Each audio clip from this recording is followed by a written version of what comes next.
আওয়ামী লীগের রাজনীতি করার সুযোগ বাংলাদেশে 5ই আগস্টেই সমাপ্ত হয়েছে।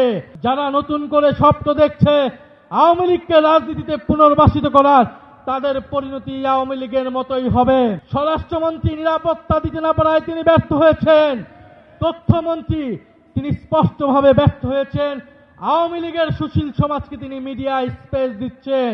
আওয়ামী লীগ বিগত 16-17 বছরে অসংখ্য গুম, খুন, গণহত্যা চালিয়েছে এদেশের সাধারণ মানুষের উপরে, বিরোধী দলীয় নেতাকর্মীদের উপরে।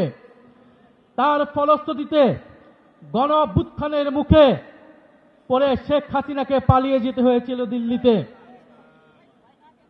এই সরকার, নতুন সরকার গঠিত হওয়ার পরে গত 4 মাসে আইসিটিতে নতুন কোনো রায় আমরা এখন পর্যন্ত দেখি নাই। নতুন কোনো তদন্তের রিপোর্ট এখন পর্যন্ত দাখিল হয় নাই। এটা স্পষ্টত যে চিফ প্রসিকিউটরকে বসানো হয়েছে তিনি দায়িত্ব পালনে ব্যর্থ হয়েছেন। অবিলম্বে তাকে পদত্যাগ করতে হবে এবং নতুন যোগ্য দায়িত্ববান ব্যক্তিকে বসাতে হবে, যিনি আন্তর্জাতিক ট্রাইব্যুনালের মাধ্যমে বিচার নিষ্পন্ন করবেন এবং দল হিসেবে আওয়ামী লীগকে নিষিদ্ধ করার সকল ব্যবস্থা নিশ্চিত করবে। আমরা স্পষ্টভাবে বলতে চাই, গণহত্যার মাধ্যমে আওয়ামী লীগ বিচারের কাঠগড়ায় দাঁড়িয়েছে, আর সংস্কার বাস্তবায়ন না করার ফলে বিএনপি জনগণের কাঠগড়ায় দাঁড় হয়েছে। এই দুই শক্তির বিরুদ্ধে আমাদেরকে এখন সমানভাবে লড়াই চালিয়ে যেতে হবে। সংস্কার, বিচার এবং বাংলাদেশের সার্বভৌমত্ব রক্ষার জন্য 11 দলীয় ঐক্যের নেতৃত্বে আমাদের এই লড়াই সংসদ এবং সংসদের বাইরে আমরা চালিয়ে যাব। আপনারা সেটার জন্য কি প্রস্তুত রয়েছেন?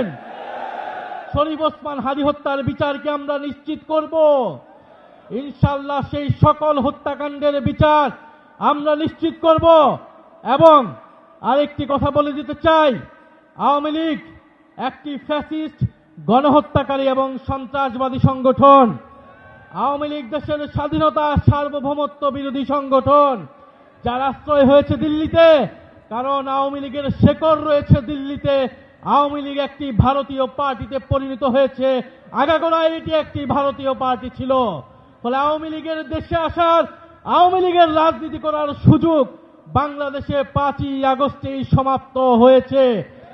যারা সমঝোতা করছে, যারা নতুন করে স্বপ্ন দেখছে আওয়ামী লীগকে রাজনীতিতে পুনর্বাসিত করার, তাদের পরিণতি আওয়ামী লীগের মতোই হবে। আমরা স্পষ্টভাবে বলতে চাই, আইনমন্ত্রী বিচার করা না করার কারণে তিনি স্পষ্ট ব্যর্থ হয়েছেন। স্বরাষ্ট্রমন্ত্রী নিরাপত্তা দিতে না পারায় তিনি ব্যর্থ হয়েছেন। তথ্যমন্ত্রী তিনি স্পষ্টভাবে ব্যর্থ হয়েছেন।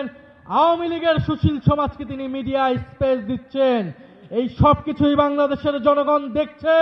আমরা আজকে এই সমাবেশ থেকে বলতে চাই, জুলাই গণহত্যা সহ, শাপলা হত্যাকাণ্ড সহ, পিলখানা হত্যাকাণ্ড সহ সকল গুম, খুন এবং শরীফ ওসমান হাদী হত্যাকাণ্ডের বিচার অবিলম্বে নিশ্চিত করতে হবে। বিচার যদি নিশ্চিত না করা হয়, এই সরকার কোনোভাবেই 5 বছরের মেয়াদ সম্পূর্ণ করতে পারবে না। ফলে ওসমান হাদীর ভাষায় বলতে চাই, আমরা জান দিব কিন্তু জুলাই দিব না। ইনশাআল্লাহ জুলাইয়ের বিজয় হবে।